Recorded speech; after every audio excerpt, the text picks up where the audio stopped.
मेरी बहन ज़बरदस्ती मुझे अपने पति के साथ सुलाकर खुद सारी रात बाहर रहती।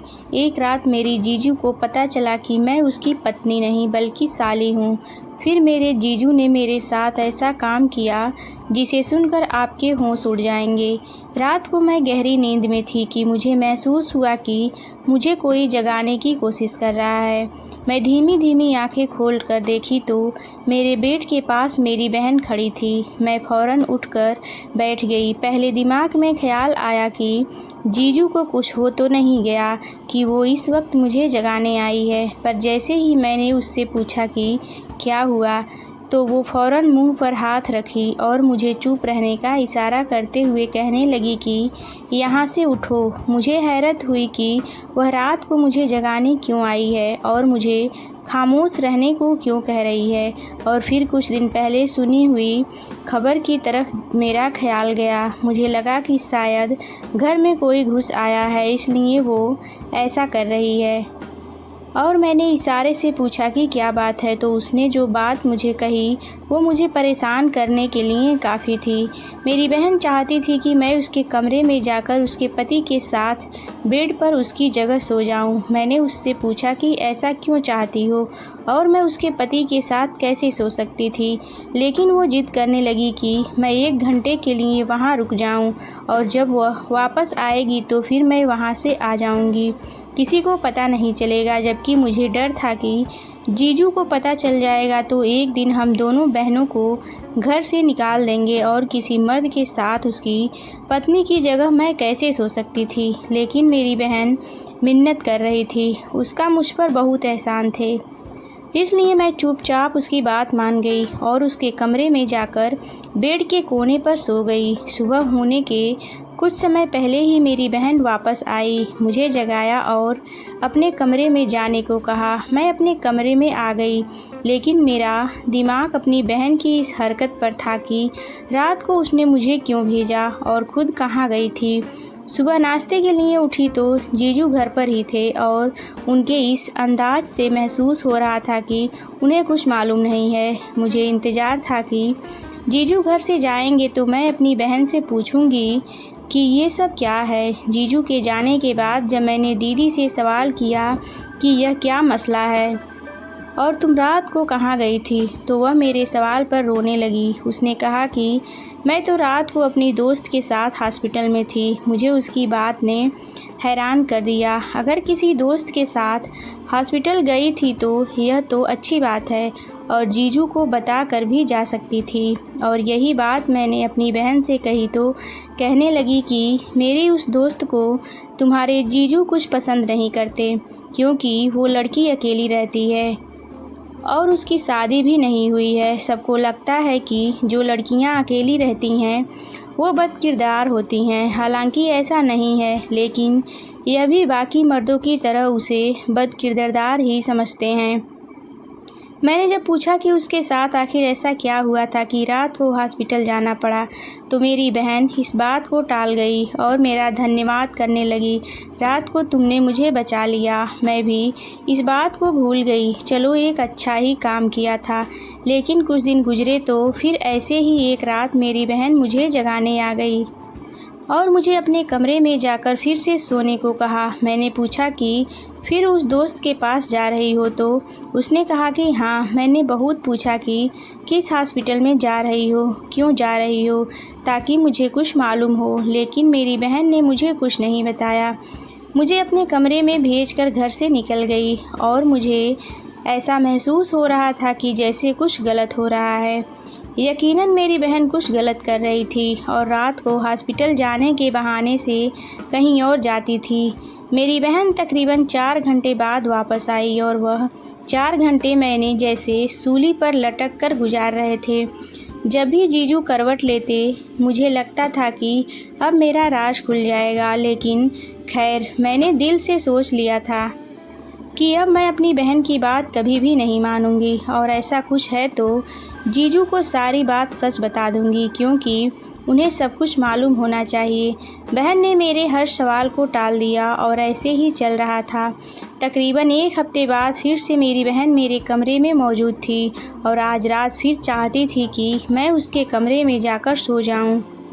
मैंने सख्ती से इनकार कर दिया, यहाँ तक कि धमकी भी दी कि मैं जीजू को सब कुछ बता दूंगी, लेकिन उन्होंने कहा कि ठीक है, अगर तुम सब कुछ उन्हें बता दोगी तो मैं तुम्हें वापस भेज दूंगी।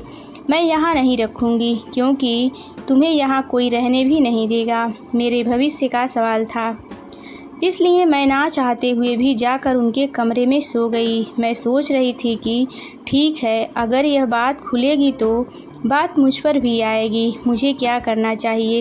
क्या अपने जीजू को बता देना चाहिए या फिर खामोश रहना चाहिए? मैं चुपचाप लेटकर छत की तरफ देखते हुए यही सोच रही थी कि मुझे महसूस हुआ कि मेरे जीजू ने मेरी तरफ करवट की है। मैं झट से आंखें बंद कर ली ताकि उन्हें महसूस हो कि मैं सो रही हूँ, और करवट लेकर उनकी तरफ पेट कर ली। लेकिन उन्हें शायद अंदाज़ा हो गया था कि मैं उनकी पत्नी नहीं हूँ बल्कि साली हूँ, इसलिए उन्होंने अपनी पत्नी से और मुझसे अपने ही तरीके से बदला ले लिया। मेरा नाम शालिनी है, हम 2 ही बहनें हैं और हमारा घर एक छोटे से गांव में है। मेरी बड़ी बहन पूजा की शादी एक शहर में हो गई थी और वह अपने पति के साथ शहर में रहती थी।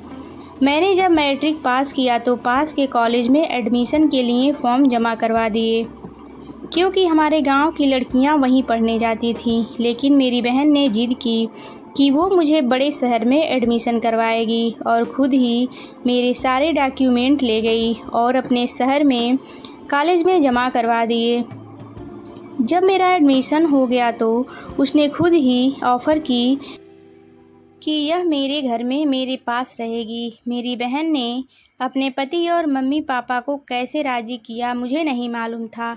मैं तो खुश थी कि मुझे एक शहर के कॉलेज में पढ़ने का मौका मिल रहा था और गांव छोड़कर शहर में आ गई। मुझे यहाँ आए अभी ज़्यादा दिन नहीं हुआ था, लेकिन हर काम मेरी बहन मेरा साथ देती थी। जिस तरह का फैशन चलता था उस तरह के कपड़े लाकर देना, अच्छा बैग, जेब खर्च देना, घर का सारा काम मेरी बहन करती थी। और इसी तरह के बहुत से मुझ पर दीदी के एहसान बन गए। और वैसे भी वो मेरी बड़ी बहन थी, मैं उसकी हर बात माना करती थी। सब कुछ बिल्कुल ठीक चल रहा था जब पहली बार कॉलेज में छुट्टी हुई और मैं बहुत खुश थी कि वापस अपने गांव जाऊंगी और अपने दोस्तों से मिलूंगी। लेकिन मेरी बहन ने मुझे ज़्यादा दिन गांव में रहने नहीं दिया। बोली कि तुम शहर में ही रहो और अपनी पढ़ाई पर ध्यान दो। ना जाने उसकी ज़बान में क्या मिठास थी कि माँ बाप भी हमेशा उसके ही साथ देते थे। मुझे लगता था कि वह मेरा बहुत ख्याल रखती है, इसलिए इतनी परवाह करती है, क्योंकि खुद उसने छोटे से ही कॉलेज में पढ़ा था और शायद वो ये चाहती थी कि उसकी बहन अच्छे से पढ़े और गांव में सबसे आगे रहे। मेरी बड़ी बहन के दिमाग में क्या चल रहा था यह मुझे मालूम नहीं था। मेरी छुट्टियां अभी कुछ बाकी थी और मैं गांव से वापस आ गई। मेरे जीजू भी मुझे घर का एक हिस्सा ही समझने लगे थे, इसलिए उन्हें भी मेरी आदत होती जा रही थी, इसलिए वह भी मेरे वापस आने से बहुत खुश थे।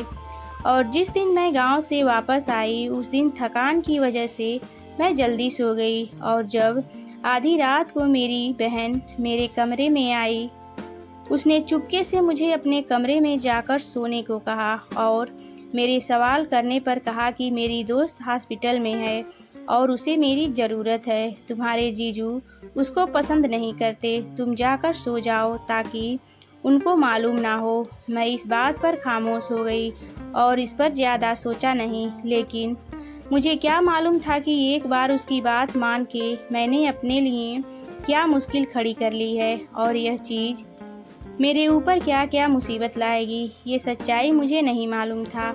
इस बात को 1 हफ्ता ही गुजरा कि दोबारा से मेरी बहन ने मुझे कमरे में जाकर सोने को कहा। मैं तो बहुत बहस कर चुकी थी, लेकिन आखिरकार मुझे उसकी बात माननी पड़ी। और जब 2 से 3 बार यही आदत रहा तो मैं भी अब बहस करना छोड़ चुकी थी। और जब भी वो मुझे जगाती, खामोशी से उसके कमरे में जाकर मैं सो जाती। लेकिन एक दिन मुझे ऐसा महसूस हुआ जैसे मेरे जीजू जग रहे हैं और उनको मालूम है कि बिस्तर में उनके साथ उनकी पत्नी नहीं बल्कि साली है। मुझे बहुत डर लगा और मैं सोच रही थी कि उन्होंने मुझसे सवाल कर लिया तो फिर क्या होगा। ना जाने कैसे कुछ घंटे गुजरे, मेरी बहन वापस आ गई। दूसरे दिन सुबह दीदी को बताया कि मुझे लगता है कि रात को जीजू जग रहे थे और उन्हें सब कुछ मालूम है। लेकिन मेरी बहन कहने लगी कि नहीं, उन्हें कुछ मालूम नहीं है। अगर मालूम होता तो यकीनन वो मुझे सवाल करते। तुम डरो मत। मुझे उसकी तसल्ली से बिल्कुल भी सुकून नहीं आ रहा था। अब तो मेरा कॉलेज भी शुरू हो गया था और यह सिलसिला भी जारी था।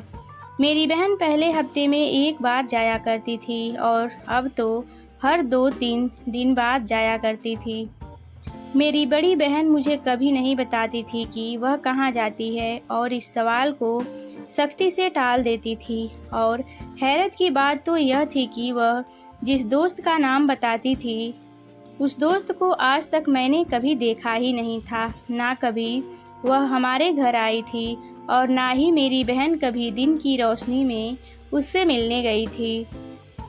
मुझे तो शक हो रहा था और मुझे 100% यकीन था कि जो कुछ वह कर रही है मेरे जीजू जानते हैं, लेकिन वह कुछ नहीं बता रही थी। मैंने सोच लिया कि इससे पहले कि बात खुल जाए मुझे सारी हकीकत मालूम करनी होगी।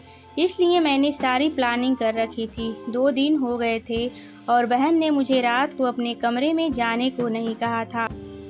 इसलिए मुझे यकीन था कि आज की रात वो ज़रूर रहेगी। इसलिए जब रात को बहन ने जगाया तो मैं चुपचाप उसके कमरे में जाकर बिस्तर पर लेट गई और बहन ने जब देखा कि मैं लेट गई हूँ तो वह घर से निकल गई। लेकिन मैंने पहले से प्लानिंग कर रखी थी, इसलिए फ़ौरन बिस्तर को अपना शरीर बनाया और दबे कदमों से उसके पीछे पीछे घर से निकल गई।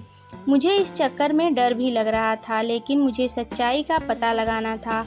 मुझे नहीं मालूम था कि उसका अंजाम क्या होगा, लेकिन जहाँ मेरी बहन जा रही थी मैं उसके पीछे पीछे जा रही थी। मुझे इस बात की भी परवाह नहीं थी कि मेरे जीजू जग गए तो फिर क्या होगा, क्योंकि मुझे पहले से यकीन था कि वह सब कुछ जानते हैं। गली में बहुत अंधेरा था और मैं बहन के पीछे पीछे दबे पांव चल रही थी। मैंने काली चादर ले रखी थी और अंधेरे का ही हिस्सा मालूम हो रही थी।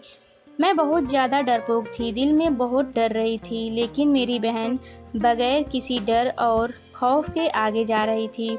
मुझे यूँ लगता था जैसे उसे एहसास हो रहा है कि कोई उसके पीछे आ रहा है, क्योंकि वह थोड़ी देर के बाद रुक के पीछे भी देख लेती थी। लेकिन मैं अंधेरे में काली चादर लेकर चल रही थी, इसलिए शायद उसे नज़र नहीं आई। मैंने देखा कि रोड पर मेरी बहन एक गाड़ी में बैठकर चली गई। अंधेरे की वजह से गाड़ी का नंबर भी ना देख सकी और हैरत की बात यह थी कि गाड़ी की हेडलाइट वगैरह भी ऑन नहीं थी और गाड़ी भी काले रंग की थी। इससे मुझे कुछ मालूम नहीं हो सका कि वह कैसी गाड़ी है, उसका क्या नंबर है। मेरे पास अब कोई रास्ता नहीं था, इसलिए मुझे वापस आना पड़ा। मैं खामोशी से अपनी बहन के कमरे में आ गई और उसकी जगह जाकर लेट गई। लेकिन मुझे इस रात यकीन था कि मेरे जीजू जग रहे हैं, लेकिन उन्होंने मुझसे कोई सवाल नहीं किया और ना ही मैंने कोई आवाज़ की। बिल्कुल खामोशी से लेटी रही। फिर 3 घंटे के बाद पूजा वापस आई और उसने मुझे खामोशी से इशारा किया और हमेशा की तरह मैं उठकर अपने कमरे में चली गई। वह अपनी जगह पर लेट गई, लेकिन मैंने सोच लिया था कि आज सुबह अपनी बहन से फिर सवाल करूंगी कि वो कहाँ जाती है। अगर उसने मुझे कुछ ना बताया तो सच सच सारी बातें अपने जीजू को बता दूंगी, क्योंकि मैं इस खेल का हिस्सा नहीं बन सकती थी और ना ही बनना चाहती थी। मुझे अपनी बहन पर हैरत हो रही थी कि वह कैसे यह सब कुछ कर रही है, क्योंकि मुझे यकीन था कि वह जिस रास्ते पर चल रही है और उसकी ऐसी कोई दोस्त नहीं है। वह 4 घंटे के लिए किसी लड़के के साथ जाती है और अब मैं अपनी बहन के मामलों में बहुत गौर कर रही थी तो मुझे अंदाज़ा हुआ कि मेरे जीजू की सैलरी इतनी ज़्यादा नहीं है, तो फिर मेरी बहन रोज़ रंग बिरंग के सूट कहाँ से लेती है और मुझे भी पॉकेट खर्च देती है। यह सारे पैसे उसके पास कहाँ से आते हैं। जैसे जैसे मैं सोचती जा रही थी, मुझे इस कहानी में शक नज़र आ रहा था कि कुछ तो गलत हो रहा है। और इसी बात ने मुझे बहुत ज़्यादा परेशान कर दिया था, क्योंकि अगर यह बात खुल जाती है तो मेरा भविष्य भी खराब होगा और साथ में बहुत ज़्यादा बदनामी भी होगी। और आखिर वह यह सब क्यों कर रही थी। उनकी एक ही ख्वाहिश थी कि उनकी शादी शहर में हो और उनकी ख्वाहिश पूरी हो चुकी है। शादी की तो फिर क्यों धोखा दे रही हैं अपने पति के साथ, ऐसा क्यों कर रही है। मुझे बहन से यही सवाल थे, लेकिन मेरे पास जवाब नहीं था। जवाब मेरी बहन के पास था, जो मुझे बिल्कुल जवाब नहीं देना चाह रही थी। मुझे उससे हर सवाल का जवाब चाहिए था। इसलिए मैंने दूसरे दिन सुबह कॉलेज से छुट्टी कर ली और जीजू को ऑफिस जाने के बाद अपनी बहन से सवाल किया कि वो कहाँ जाती है और किसके साथ जाती है। मैंने उससे कहा कि मुझे सब कुछ सच सच बता दो, क्योंकि मैं जानती हूँ कि वो किसी गलत रास्ते पर चल निकली है और कल रात मैं ही उसका पीछा कर रही थी। और अब भी अगर उसने मुझे सच ना बताया तो मैं उसके पति को सब कुछ बता दूंगी। मेरी बात सुनकर तो मेरी बहन परेशानी में आई, लेकिन फिर उसने कहा कि अगर मैं किसी के साथ जाती हूँ तो यह मेरा मसला है। मैं तुम्हें यहाँ इसलिए लाई थी कि तू मेरा साथ दे। मेरा और तुम्हारा चेहरा एक जैसा है। अंधेरे में बिल्कुल समझ नहीं आती मैं कौन हूँ और तुम कौन हो। और तुम्हें यह सब कुछ करना ही होगा जब तक मैं चाहती हूँ। अगर तुम मना करोगी तो मेरे पास एक ही रास्ता है, मैं तुम्हें गांव वापस भेज दूंगी और माँ बाप को यह बता दूंगी कि तुम्हारा जीजू से किसी किस्म का कोई रिश्ता था, इसलिए मैंने तुम्हें वापस भेजा है। इसके बाद ना तो तुम्हें मम्मी पापा आगे पढ़ने देंगे और ना ही गांव में तुम्हारी कोई इज्जत करेगा। तुम्हारा सारा सपना ही सपना बनकर रह जाएगा। उसकी इस बात ने मेरी आंखें खोल दी थी। अगर दीदी ने सच में ऐसा कर दिया तो मैं किसी को मुंह दिखाने के लायक नहीं रहूंगी। लेकिन मुझे अपनी बहन की खुदगर्जी पर अफसोस भी हो रहा था।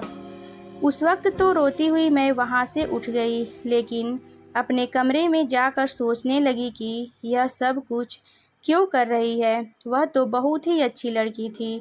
उसकी सारी जवानी मेरे सामने ही थी।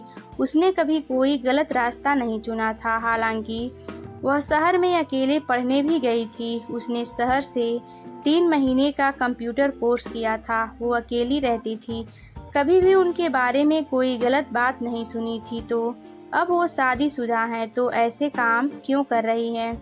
कभी लगता वो कुछ गलत नहीं कर रही है, लेकिन आंखों देखा कभी झुठलाया नहीं जा सकता है। मैं हर तरफ से फंस चुकी थी। अगर किसी को कुछ बताती तो मेरी बेइज्जती थी, और अगर ना बताती तो मुझे अपनी बहन के इशारों पर नाचना था और उसकी कठपुतली बनकर रहना था। इसलिए हर रास्ता बंद हो चुका था। पढ़ाई अधूरी छोड़कर गांव जाती तो भी सब सवाल करते, और अगर किसी से कुछ बताती तो बहन की धमकी सामने थी। इसलिए मुझे खामोशी से वहीं रहना था। जो वह कह रही थी वही करना था। हालांकि इस काम में मैं राजी नहीं थी, और उधर मेरे जीजू के भी रंग बदलते जा रहे थे, जो मेरे लिए बहुत ज़्यादा परेशानी की बात थी। वो बहन के सामने तो बिल्कुल नॉर्मल रहते थे, लेकिन जैसे ही मेरी बहन आगे पीछे होती तो मुझे इशारों में बातें करने लगते, जैसे वो जानते हो कि मैं रात को उनके पास सोई हूँ। ये बात मेरे लिए और ज़्यादा मुसीबत थी। मैं पढ़ाई छोड़कर हॉस्टल में नहीं रह सकती थी। मैंने सोचा था कि माँ बाप से नहीं तो जीजू से यह बात ज़रूर कर लूँगी, लेकिन अब उनकी मीठी मीठी बातों की वजह से मैं उनसे भी खींची हुई रहती थी। अब मेरे लिए कोई रास्ता नहीं था सिवाय भगवान के। मैं रो रो कर भगवान से प्रार्थना करती थी, वह मेरी बहन को सही रास्ता दिखा दे या मुझे इन सब से निकालने का कोई रास्ता बता दें। एक बार मैं बहन के अलमारी से कोई चीज़ ढूंढ रही थी कि मैंने आंखों से एक अजीब सी चीज़ देखी, जो पीछे के साइड कुछ छुपाया गया था। और जब मैंने वो खोल कर देखा तो मैं हैरत में रह गई। उसमें लड़कियों की जीन्स और शर्ट पड़ी हुई थी। ऐसा कपड़ा तो हमारे यहाँ दूर दूर तक कभी किसी ने नहीं पहना था। मैंने अपनी बहन को भी पहनते कभी नहीं देखा था। तो इसका मतलब यह है कि मेरा शक सही है। मेरी बहन गलत रास्ते पर चल रही है, दोस्तों से मिलने के लिए ऐसा कपड़ा पहनती है। इस चीज़ ने मुझे परेशान कर दिया और अपनी बहन से मुझे नफ़रत महसूस हुई।